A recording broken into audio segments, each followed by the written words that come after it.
I checked my college fund balance online the day before fall semester tuition was due and saw $0. Not low, not reduced. Zero. The account I'd been contributing to since I was 14, the account that had $68,000 in it last month, was completely empty. When I called my parents to ask what happened, my dad said, "We gave it to your brother for his startup. It's a great investment opportunity. You'll get it back with interest." My brother's startup was buying NFTs of cartoon monkeys. The money was gone in 3 weeks. My name is Alex Morrison, and I'm 22 years old. This is the story of how my parents stole my college fund to give to my golden child brother, how he lost every penny on a crypto scam, and how I had to rebuild my entire life from nothing while they went broke trying to save him. This is about favoritism, betrayal, and the price of enabling someone who refuses to grow up. The college fund started when I was 14. My grandfather, my mom's dad, had passed away from a sudden heart attack. I'd been close with him. He was the one who taught me about saving money, about planning for the future, about the importance of education. In his will, he left me $10,000 with explicit instructions that it was for my education and nothing else. My parents set up a custodial account and deposited the money. They sat me down at the kitchen table and explained how it would work. They'd manage the account until I turned 18, at which point it would transfer to my control. They said they'd match whatever I contributed, dollar for dollar, to help me build up enough for college. They made it sound like this generous partnership we were entering into together. I believed every word. I started working the summer I turned 15. My first job was as a lifeguard at the community pool, making $9 an hour. I worked 40 hours a week, came home sunburned and exhausted, and at the end of each week, I'd deposit half my paycheck into that college fund. The other half went to a separate savings account for spending money, but even that I barely touched. I was laser-focused on saving for college. The next summer, I worked as a camp counselor. The summer after that, retail at the mall. During the school year, I'd work weekends, 15 to 20 hours a week on top of my classes and homework. My friends would invite me to concerts or weekend trips, and I'd turn them down because I couldn't afford it. Every dollar I earned felt precious, like I was building my future one paycheck at a time. My parents praised me constantly for being so responsible. They'd tell their friends about how mature I was, how I was saving for college, how I never asked them for money. They compared me to Ryan, my older brother, who was the opposite of responsible. Ryan was 2 years older than me, and from the time I was little, I understood he was different. Not bad, just different. Where I was quiet and studious, Ryan was loud and charismatic. He could walk into a room and immediately become the center of attention. He made people laugh.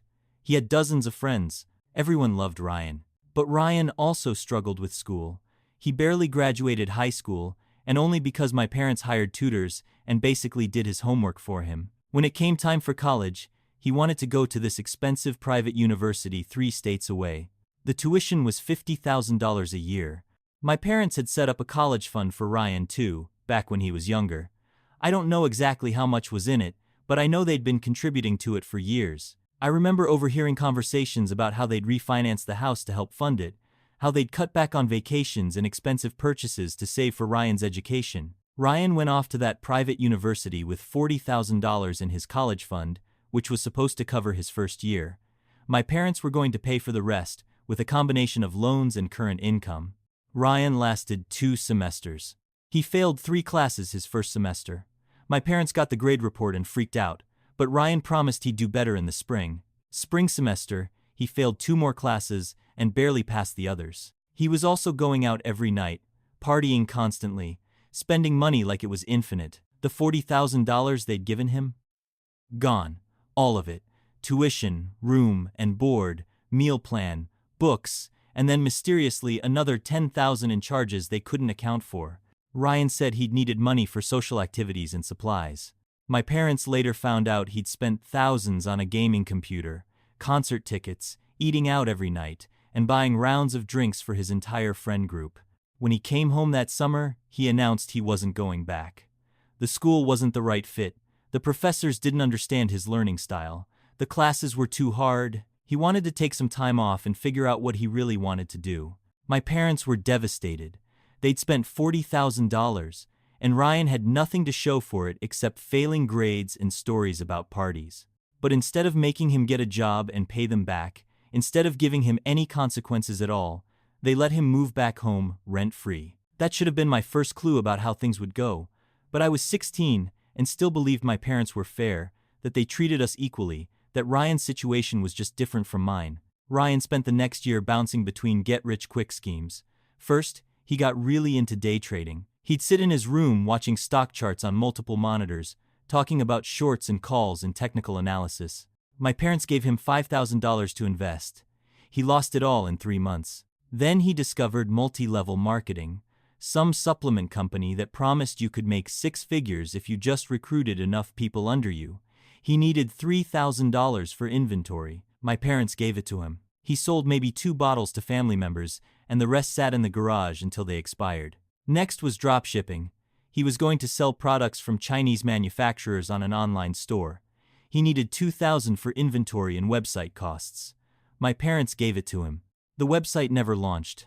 Every single venture failed, and every single time, my parents funded it. They'd say things like, "Ryan's trying to find his path," and "entrepreneurship is valuable experience," and "we have to support him while he figures things out." Meanwhile, I was working 40 hours a week during summers, getting straight A's, and putting half of everything I earned into my college fund. I'd check the balance every month and watch it grow. By the time I graduated high school, it had reached $52,000. Combined with some scholarships I'd earned, it would be enough to cover most of my 4 years at State University. I remember the pride I felt seeing that number, $52,000. I'd worked so hard for it, every shift at the pool, every weekend at the mall, every time I'd chosen saving over spending. It was all there, building toward my future. I chose to go to Michigan State University, which was in-state and much cheaper than private schools. Tuition, room, and board were about $22,000 a year. With my scholarships covering about $8,000 annually, I'd need to pull $14,000 from my college fund each year. After 4 years, I'd graduate debt-free with money left over. The plan was perfect. I'd worked everything out in spreadsheets, calculated every expense. I was so organized, so prepared. My parents told me they were proud. My grandfather would have been proud too. I moved into the dorms that August, excited and nervous. I was finally starting the next chapter of my life, the one I'd worked so hard for. I settled into my classes, joined the computer science program, made some friends. Everything was going exactly as planned. Ryan, meanwhile, was still at home, still jobless, now 20 years old with nothing to show for himself. He'd moved on from dropshipping to cryptocurrency. He spent his days on Reddit and Discord, talking about Bitcoin and Ethereum and some obscure altcoins that were going to make him rich. My parents were getting tired of supporting him, I could tell. On phone calls home, Mom would complain about how Ryan was home all day, not contributing to household expenses, not looking for real work, but they never actually made him leave or get a job. They just complained while continuing to give him money. During my sophomore year, Ryan announced he was becoming a crypto investor. He'd been studying the markets, learning the patterns, and he was confident he could turn a profit. He needed $10,000 to start his portfolio. My parents gave it to him. He lost most of it in 6 months when several altcoins he'd invested in crashed. But he insisted he'd learned valuable lessons and just needed another chance. My parents didn't give him more money that time. They were finally setting boundaries, or so I thought. I was in my senior year when everything fell apart. I'd been working part-time throughout college, doing web development for a tech company near campus. Between that income and my college fund withdrawals, I was managing my expenses comfortably. I was on track to graduate in May with my computer science degree, debt-free, with job prospects already lining up. The fall semester tuition was due on August 30th. I logged into my college fund account on August 29th to transfer the money. I did this every semester, same routine. Log in, verify the balance, transfer what I needed, check that the transaction went through. Simple, except this time, when the account loaded, the balance showed $0.00. I stared at the screen, refreshed the page, logged out and logged back in. Still zero. This had to be a website error. Maybe the bank was doing maintenance. Maybe there was a glitch. I checked the transaction history. On August 15th, 2 weeks earlier, there had been a single withdrawal of $68,247. The entire account, emptied in one transaction. My heart started pounding. My hands were shaking so badly I could barely use the mouse. Who would do this? Was it fraud? Identity theft? Someone had stolen my entire college fund? I called the bank immediately. The customer service rep asked for my account number and pulled up my information. Yes, she confirmed. There had been a withdrawal of the full balance on August 15th. It had been initiated by one of the account holders. She couldn't tell me which one due to privacy laws, but she could confirm that the withdrawal was authorized and processed according to their protocols. I asked if it could be reversed. She said no, not without the approval of whoever had authorized it. If I believed it was fraud, I'd need to file a police report, and then the bank could investigate. But as it stood, the withdrawal was legitimate. My mind was racing. The account had 3 holders, me and my parents. I hadn't withdrawn the money, so one of my parents had. But why? Why would they take my college fund? I hung up with the bank and immediately called my dad. He was at work, and I could hear the background noise of his office when he answered. He sounded distracted, asking if everything was okay. I asked him if he knew anything about my college fund being emptied. There was a pause. A long pause where the background noise continued, but my dad said nothing. Then he said, "Oh right, I was going to call you about that." He was going to call me about stealing $68,000 from my college fund. He was going to call me, like it was an item on his to-do list that he'd just forgotten. I couldn't speak for a moment. My throat felt tight. Then I asked what happened to the money. Where did it go? Dad explained, in this casual tone like we were discussing weekend plans, that Ryan had come to them with an amazing business opportunity, a startup idea that was going to be huge. He'd done extensive research, found the perfect investment, and if they got in now, at the ground level, they could see triple returns within 6 months. Ryan needed capital to get started. He'd asked them for money, but they didn't have any spare cash. Then Dad had remembered my college fund. It was just sitting there, not being used right now. If they invested it in Ryan's venture, it would grow significantly, and by the time I needed it, there'd be even more there than before. They'd given my entire college fund to Ryan for an investment, without asking me. I asked what the investment was. Dad got vague. Something about digital assets and the future of online commerce and blockchain technology. He said Ryan had shown him all the research, the projections, the community backing it. This wasn't like his previous ventures. This was legitimate. This was going to work. I asked what specifically Ryan was investing in. Dad said NFTs, non-fungible tokens, digital artwork that was revolutionizing the art world and creating millionaires overnight. My brother had spent my entire college fund on NFTs. I asked if they'd considered asking me before taking all my money. Dad said they'd made an executive decision as account holders. They were still listed as co-owners on the account, so technically it was their decision to make. He was sure I'd understand once I saw the returns. Ryan was projecting triple returns within 6 months.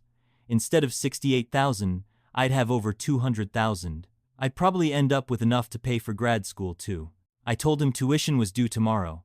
Like, literally tomorrow. In 24 hours, Dad went quiet for a second, then suggested I take out a student loan for now, just temporarily, until Ryan's investment paid off. Then I could pay it back and still have money left over. It would be fine. Everything would work out. I hung up without saying goodbye. I sat in my apartment, in the desk chair where I'd been checking my account, and just shook. My entire body was trembling with rage and shock and disbelief. My parents had stolen $68,000 that I'd worked for, that my grandfather had left me specifically for education, and given it to my brother to buy digital pictures of cartoon apes. I needed to know more. I needed to understand exactly what Ryan had done with my money. I called him. He answered on the 4th ring, sounding excited and energetic. Before I could even explain why I was calling, he launched into a monologue about his amazing new venture. He was investing in Crypto Ape Dynasty, this incredible NFT project that was blowing up. The floor price was rising daily. Early investors were already seeing 10 times returns. The community was strong, the art was unique, and celebrities were starting to get involved. He'd gotten in at the perfect time, he said. Managed to secure a portfolio of high-value apes, rare traits, desirable attributes. These weren't just JPEGs, he explained. They were investments, assets, the future of art and commerce. I interrupted him. I asked how much he'd spent. He said he'd invested about $65,000 in the portfolio. He'd kept the remaining $3,000 as liquid capital for gas fees and future purchases when opportunities arose. $65,000 on cartoon apes, my entire college fund. I told him that was my money, that mom and dad had given him my college fund without asking me. There was a pause, then Ryan said, "Oh, wow. I didn't know it was your fund specifically. Dad just said they had some investment capital available." He didn't sound particularly concerned. He continued, "But honestly, little brother, don't worry about it. When these NFTs moon, you'll be thanking me. I'll cut you in on the profits. We'll both make bank." I told him I didn't want to make bank. I wanted my college fund back. Right now. Today, I had tuition due tomorrow. Ryan laughed. "That's not how investments work, man. The money's already deployed. I can't just liquidate the portfolio without taking a massive loss. You need to be patient. Give it a few months, maybe 6, and you'll see returns you never imagined." I asked him what happened if the investment failed. What if these NFTs crashed? What if the project turned out to be a scam? Ryan got defensive. He said I didn't understand the market. These weren't just random NFTs. Crypto Ape Dynasty had a roadmap, a development team, partnerships with major brands. The community was thousands strong and growing daily. The floor price was only going up. This was as close to a sure thing as you could get in the crypto space. He told me to trust him. He'd been studying this for months. He knew what he was doing. This time was different from all his previous ventures. This time he'd actually done his research. I wanted to scream at him that his track record proved he had no idea how to evaluate investments, that he'd lost money on every single business venture he'd ever tried, that trusting him with $68,000 was insane, but I didn't. I just said I wanted my money back, and if he didn't return it, there would be consequences. He told me to relax and hung up. I called my mom next. It was early afternoon, and she was working from home. She answered quickly, sounding concerned. She said Dad had texted her about our conversation. I asked her how they could do this, how they could take my college fund and give it to Ryan without even asking me.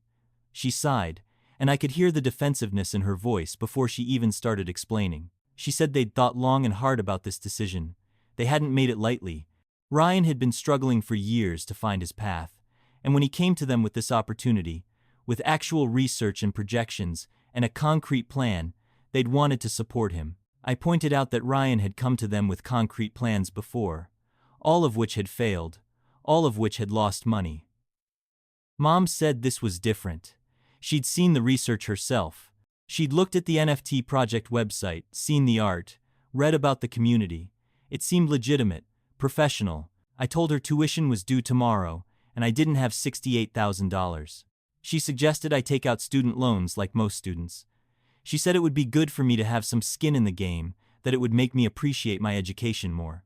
I reminded her that I'd been working since I was 15 specifically to avoid student loans, that I'd saved every penny, that this was my money, earned through my labor, left to me by my grandfather for my education. Mom got emotional. She said I didn't understand how hard it was to watch Ryan struggle, to see one son thriving while the other floundered. They were trying to help him, trying to give him the same opportunities I'd had. They truly believed this investment would work out, that everyone would benefit. I asked her point blank, "If this investment fails and Ryan loses all the money, will you pay me back?" She went quiet. Then she said they didn't have $68,000 sitting around. If Ryan's investment failed, the money would be gone. They couldn't replace it. So they'd gambled with my future, knowing that if they lost, they couldn't make it right. They'd bet my college fund on my brother's judgment, despite his history of losing money on every venture he'd ever attempted. I told my mom I needed time to process this, and I hung up. I sat in my apartment as the afternoon sun came through the window, trying to figure out what to do. I had tuition due in less than 24 hours. I had no money. My parents had stolen my college fund. My brother had spent it on NFTs. I looked into my legal options. I spent hours researching, reading forum posts, looking at legal advice sites. The problem was straightforward and depressing. My parents were still listed as co-owners on the custodial account. Legally, they had the authority to withdraw funds. The fact that the account was meant for my education, that the initial deposit had been my grandfather's bequest to me specifically, might provide some basis for a lawsuit, but it would be expensive to litigate, and the outcome was uncertain. I called a lawyer that evening, someone who offered free consultations. His name was Jim Dougherty, and he'd been practicing family law for 30 years. I explained the situation, and he listened without interrupting. When I finished, he was quiet for a moment. Then he said, "You could potentially sue your parents for breach of fiduciary duty or constructive trust, arguing that they held those funds in trust for your education and violated that trust by giving the money to your brother. But I'll be honest with you, son. It's an uphill battle. They're listed as account owners. Unless you can prove there was an explicit legal agreement that those funds were exclusively for your education, a court might side with them." He quoted me a retainer of $10,000 just to start the case. Money I didn't have. He suggested I try to work it out with my family first, maybe negotiate a payment plan where they'd pay me back over time. I explained that they'd already told me they didn't have the money to pay me back. He suggested I wait and see if the investment paid off. Maybe it would work out. I thanked him for his time and hung up feeling hopeless. I had no legal recourse I could afford. My parents had no intention of paying me back. My brother thought everything was fine, and I had tuition due in 12 hours. I went to the financial aid office the next morning and explained my situation. Well, a modified version. I said my college fund had been unexpectedly depleted due to a family emergency, and I needed emergency financial aid. The counselor was sympathetic but explained that emergency aid was limited and wouldn't cover full tuition. My best option was to take out student loans. So that's what I did. I applied for federal student loans and was approved for $40,000 to cover my senior year. $40,000 in debt for a year of school I should have been able to pay for cash. I signed the promissory notes feeling sick to my stomach. I stopped talking to my parents entirely. They called multiple times that first week, but I didn't answer. They sent texts saying I was being dramatic, that I'd understand in a few months when Ryan's investment paid off. Dad sent me an email with a link to the Crypto Ape Dynasty website, as if seeing cartoon monkeys would make me feel better about my stolen college fund. Ryan texted me occasionally with updates on how well his portfolio was doing. The floor price was rising, he'd say. One of his apes had a rare trait that made it extra valuable. He was already up 20% in unrealized gains. I never responded. Then, 3 weeks after Ryan had invested my money, I was in my apartment studying when I saw the news. Crypto Ape Dynasty had collapsed. The developers had performed what's called a rug pull. They'd taken all the money from investors and disappeared. The Discord server had been deleted. The website was down. The NFT marketplace where Ryan had purchased his portfolio had shut down overnight. Every single NFT he'd bought was now worthless. Completely, totally worthless. You couldn't even sell them because there was no marketplace. They were just files sitting in a digital wallet, worth nothing. $65,000 of my money, gone in 3 weeks, evaporated into the digital void because my brother had invested in a scam despite having no experience or knowledge in the crypto market. My phone rang within an hour. Ryan. I debated not answering, but I wanted to hear him explain this. I answered. He was crying, not just upset, but genuinely sobbing. He said he'd lost everything. His entire portfolio was worthless. The developers had scammed everyone. He'd lost $65,000. I corrected him. He'd lost my $65,000. He'd lost my college fund that I'd worked for since I was 15. He'd lost my grandfather's bequest. He'd lost my future. Ryan said he didn't know this would happen. The project had seemed so legitimate. Thousands of people had invested. There were influencers promoting it. How was he supposed to know it was a scam? I told him maybe he should have considered his complete lack of experience in the crypto market. Maybe he should have thought about the fact that he'd lost money on literally every investment he'd ever made. Maybe he should have questioned why my parents were willing to give him $68,000 that wasn't even theirs. He said he'd been trying to help everyone, that he genuinely believed this would work out, that we'd all make money. He said he felt terrible. I told him feeling terrible didn't give me my college fund back. Then I hung up. My parents called 30 minutes later. Both of them, on speakerphone. Mom was crying. Dad sounded defeated. They said they couldn't believe this had happened, that Ryan had been so sure about this investment. They felt terrible about what happened to my college fund. I asked if they were going to pay me back. There was a long silence. Then Dad said they didn't have that kind of money. The investment was gone. There was no way to recover it. They hoped I could understand that they'd made a mistake, that they'd truly believed in Ryan's research, that they'd never intended for this to happen. I pointed out that intent didn't matter. The result was the same. I was $40,000 in debt because they'd stolen my college fund and given it to my brother who lost it on a crypto scam. Mom asked what they could do to make this right. I said they could give me $68,000. She said they didn't have it. Their savings were minimal. They were still paying off their own debts. They lived paycheck to paycheck.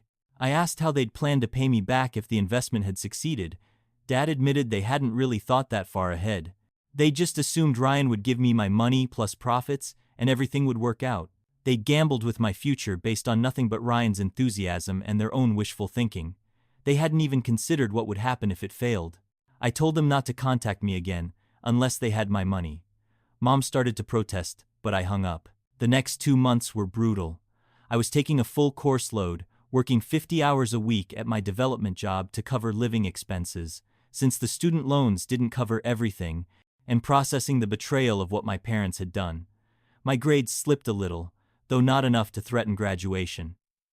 I was exhausted all the time, running on coffee and rage. Then, 2 weeks before Thanksgiving, my mom called. I almost didn't answer, but something made me pick up. She sounded hesitant, nervous. She said they needed to talk about Ryan. He'd found another investment opportunity. Some people he'd met online were starting a cryptocurrency mining operation. They had a facility, equipment, the whole thing set up. Ryan just needed $40,000 to buy into it, and he'd get a percentage of all the Bitcoin they mined. I actually laughed, a harsh, bitter sound. I asked if she was serious, if she actually thought I was going to give them money for another one of Ryan's schemes after what happened last time. She said this wasn't asking me for money. They were just letting me know what was happening. They decided to take out a home equity loan to give Ryan the capital. Their house was almost paid off, and they could borrow against it. I told her that was insane, that Ryan had just lost $68,000 in 3 weeks, that his track record for investments was zero for everything, that they were going to lose their house. Mom said Ryan had learned from his mistakes. He'd spent the last 2 months researching, learning about the crypto market, understanding what went wrong with the NFT project. This mining operation was different. It was a real business with real equipment and real revenue potential. I asked if they'd verified any of this. Had they seen the facility, met the other partners in person, had any kind of contract or legal agreement drawn up?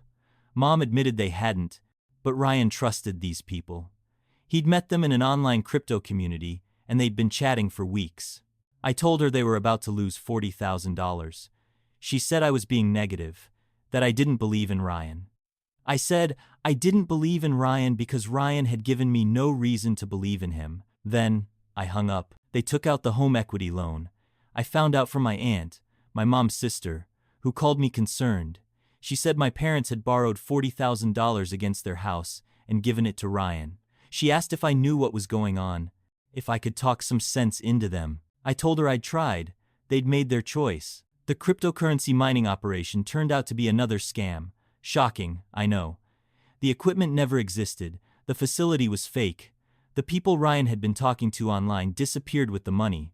3 weeks after my parents gave him $40,000, it was gone. My aunt called me again. My parents were devastated. They'd lost $40,000 they'd borrowed against their house. They were going to have trouble making the monthly payments on the equity loan. Could I help them? I said no. They'd stolen my college fund, given it to Ryan, who lost it on a scam, then taken out a loan to give him more money for another scam. These were consequences of their own choices. I wasn't going to bail them out. My aunt said I was being cruel, that they were my parents, that family helps family. I reminded her that when I'd needed help when my college fund had been stolen, they'd told me to take out loans and build character, so they could take out loans and build some character themselves.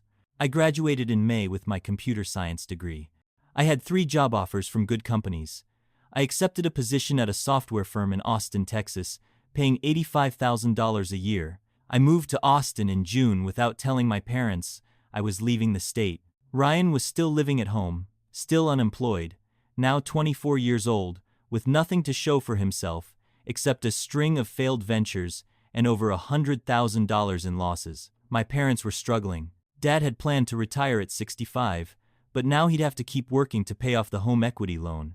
Mom had taken a second part-time job to help with expenses, and they kept calling me asking for money, not to pay me back, to help them make ends meet, to cover bills, to help Ryan get back on his feet so he could finally launch a successful venture. Every request made me angrier. I started paying off my student loans aggressively. I lived in a small apartment, kept expenses low, and threw every extra dollar at the debt. Within 18 months, I'd paid off $25,000 of the $40,000. I was on track to be debt-free within another year. Meanwhile, my parents' situation got worse. They fell behind on mortgage payments. Their credit cards were maxed out. They were drowning in debt from the home equity loan and from regular living expenses, all while supporting Ryan, who still refused to get a real job. My aunt kept me updated even though I'd asked her not to. She'd tell me how stressed my parents were, how my dad had developed high blood pressure from the financial stress, how my mom was working herself into exhaustion. She said I should help them. They were my parents. I made good money now. I could afford to help. I asked her if she'd help them. She said she couldn't. She had her own financial obligations. I said then she should stop telling me I should help them. One night, about 18 months after I'd graduated, my dad called. It was late, after 10 p.m., and I was surprised enough that I answered. He asked if we could talk. Really talk. Not just me hanging up on him. I said fine. He could have 5 minutes. He told me they were going to lose the house.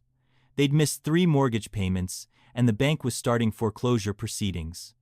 They'd tried everything, loan modifications, hardship programs, borrowing from friends, but nothing had worked. They were going to lose the house they'd lived in for 25 years. He asked if I could help them, maybe co-sign for a loan modification, or give them enough to catch up on the payments. He said he knew they'd made mistakes with my college fund, but they were still my parents. They needed help. I asked if they had my $68,000 to pay me back. Silence. I asked if they'd stopped giving Ryan money. More silence. Then, Dad admitted that Ryan was having a really hard time. He was depressed, talking about how he was a failure, saying he didn't see the point in trying anymore. They couldn't just abandon him. They had to keep supporting him until he got back on his feet. I told Dad that Ryan was 26 years old. He'd been getting back on his feet for 8 years. Maybe it was time to realize that as long as they kept supporting him, he'd never have any reason to actually stand up.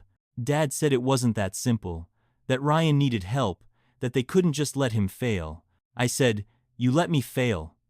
When you took my college fund, when you put me $40,000 in debt, you let me fail. You told me to build character. So build some character, Dad. Face the consequences of your choices." I hung up. They lost the house 3 months later. They had to sell it in a short sale, which destroyed what was left of their credit.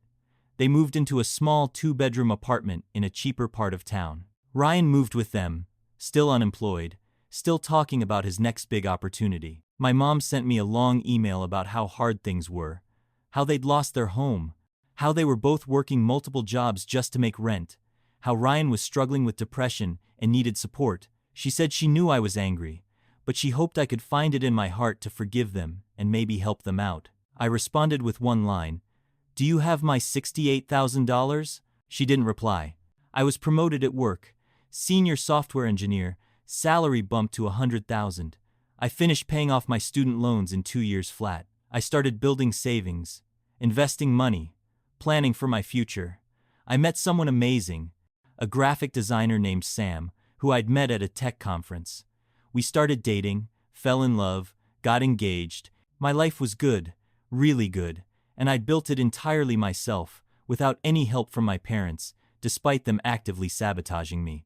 Meanwhile, my parents' situation continued to deteriorate. Dad developed heart problems, stress-related, according to my aunt. Mom was working herself into the ground at 64 years old. They were living paycheck to paycheck, barely making rent, still supporting Ryan, who was now 28 and had never held a job for more than a few months. Ryan called me out of the blue on a Tuesday afternoon. I was at work and almost didn't answer, but I was curious what he wanted after years of silence. He launched into a pitch immediately. He'd come up with a new business idea, a consulting firm where he'd help other entrepreneurs avoid the mistakes he'd made. He'd package his failures as learning experiences and sell that knowledge to others. He needed $50,000 in startup capital. Would I invest? I laughed so hard I had to mute myself so my coworkers wouldn't hear. When I could speak again, I asked him if he was genuinely serious, if he truly thought, after everything that had happened, I would give him $50,000. He said this was different. He wasn't investing in someone else's project this time. He was creating his own business, using his real-world experience. He'd learned so much from his failures, and now he could help others. I said, "Ryan, you've never succeeded at anything. You've never held a real job. You've lost over $150,000 of other people's money on various scams and schemes. Who exactly would pay you for business advice?" He got defensive, said I didn't understand entrepreneurship, that failure was part of the process, that all successful business people had failed multiple times before succeeding. I said yes, but successful business people eventually succeeded. Ryan had been failing for a decade, with no signs of ever succeeding. I told him to get a job, any job, and support himself like an adult. Then I hung up. That was 2 years ago. I'm 30 now. I make $140,000 as a lead software engineer. Sam and I got married last year. We just bought our first house, a beautiful 3-bedroom place with an office for me and a studio for Sam's design work. We have savings, retirement accounts, investments. Our life is stable and comfortable. My parents are both in their late 60s now, still working because they can't afford to retire. They're still living in that small apartment, still supporting Ryan, who's 32 and still unemployed. According to my aunt, Ryan's latest scheme involves blockchain technology and something about decentralized finance. He needs investment capital. My parents call me once a year, on my birthday. They ask how I'm doing, tell me they're proud of me, mention casually how hard things are for them. They never apologize for what they did. They never acknowledge that they stole my college fund and ruined my relationship with them. They just hint that maybe I could help them out, since I'm doing so well. I keep the calls short. I'm polite but distant. I don't offer help. People ask me sometimes if I feel guilty, if I regret not helping my parents now that I can afford to. The answer is no, not even a little bit. They made their choices. They chose Ryan over me. Repeatedly. For years. They stole my college fund and destroyed my trust. And when I needed support, they told me to take out loans and build character. So that's exactly what I did. I built character. I built a career. I built a life. And I did it all without them. Sometimes I think about what my life would have been like if they hadn't stolen my college fund. I would have graduated debt-free. I would have had that $68,000 in savings when I started my career. I could have bought a house sooner, invested more, had more financial security earlier. But then I think about the lessons I learned from what they did. I learned that you can't trust people just because they're family. I learned that enabling someone is not the same as helping them. I learned that consequences matter, and that sometimes the most loving thing you can do is let someone face the results of their choices. I learned that I'm strong enough to rebuild from betrayal, that I can succeed even when the people who are supposed to support me actively work against me, that I don't need them, and those lessons, as painful as they were to learn, have made me who I am. Someone who takes responsibility, someone who makes smart decisions, someone who doesn't chase get-rich-quick schemes or expect others to bail me out of my mistakes. My parents tried to steal my future and give it to my brother, and in trying to destroy my life to enable his, they destroyed their own lives instead. They lost their house, their savings, their retirement, all to fund Ryan's endless string of failed ventures. They're broke and working in their late 60s because they chose to enable his delusions instead of making him face reality. And me? I'm thriving. I'm successful. I'm happy. I have a career I love, a spouse I adore, a house I own, and a future that's bright. I built all of this myself, with no help from them, despite them stealing from me. That's the story. I checked my college fund balance the day before tuition was due, and saw $0 because my parents had given it to my brother for NFTs. He lost it all in 3 weeks. They went broke trying to save him from the consequences of his own bad decisions. And I became successful entirely on my own, while refusing to bail them out of the disaster they created. Some people might think I'm cold for not helping them now, but they stole $68,000 from me. They put me $40,000 in debt. They prioritized Ryan's delusions over my education, my future, my financial security, and they've never even apologized. So no, I won't help them. They made their choices. They chose Ryan, and they can live with what that choice cost them. I chose myself. I chose my future. I chose to build a life based on responsibility and hard work rather than schemes and handouts, and that choice made all the difference.